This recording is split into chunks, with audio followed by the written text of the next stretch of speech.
Did you seek any advice on the impact of devaluing te tiriti through this legislation? Well, I disagree with the assertion in your question. It's not being devalued at all.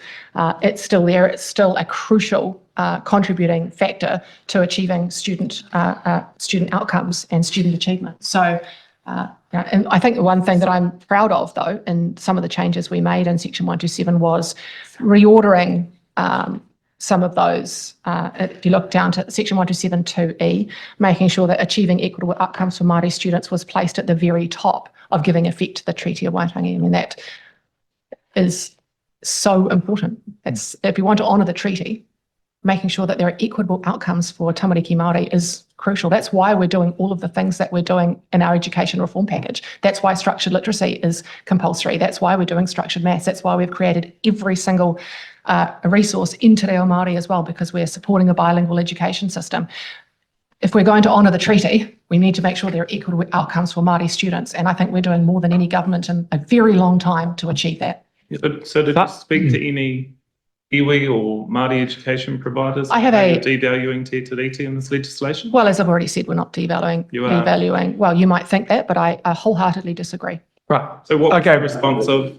Yeah. We've had a response on that. Start from Lawrence. I have a Māori education group that sit around me, and I also talk to kura kaupapa regularly, na kura a iwi turanganui, te matakahoki So what was their, regularly. what was their I also advice on talk your to legislation? I also talk to my ministerial advisory group, my Māori advisory group, who have seen So all what of did these they changes. say?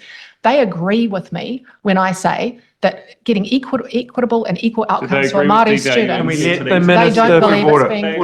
Point of order. Sorry, guys. Can we just let the minister finish and then I'll give you the next up? She's not answering the question. Well, I can't help that, but what I can do is make sure you get the opportunity to ask questions.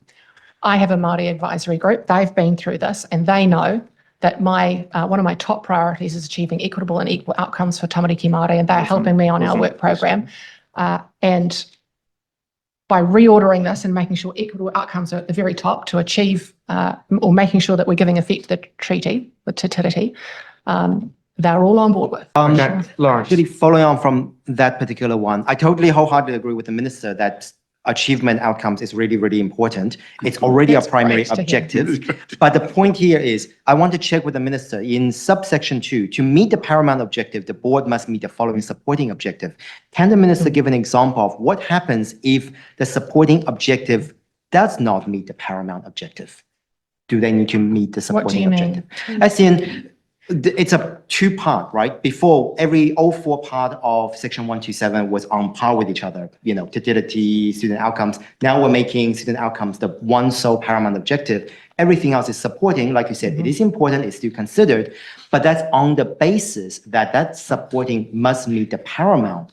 So can you give an example of what happens when one of the supporting objectives, like Te Treaty of Waitangi, does not meet the paramount objective? When would that happen? I mean, the whole point of honouring the treaty is to make sure there are equitable and equal outcomes for Māori students. That's why we moved it to the top. How do you know you haven't asked the question? I actually really I'm not appreciate sure that what- answer. Thank you, Minister. I think that's really helpful to have that.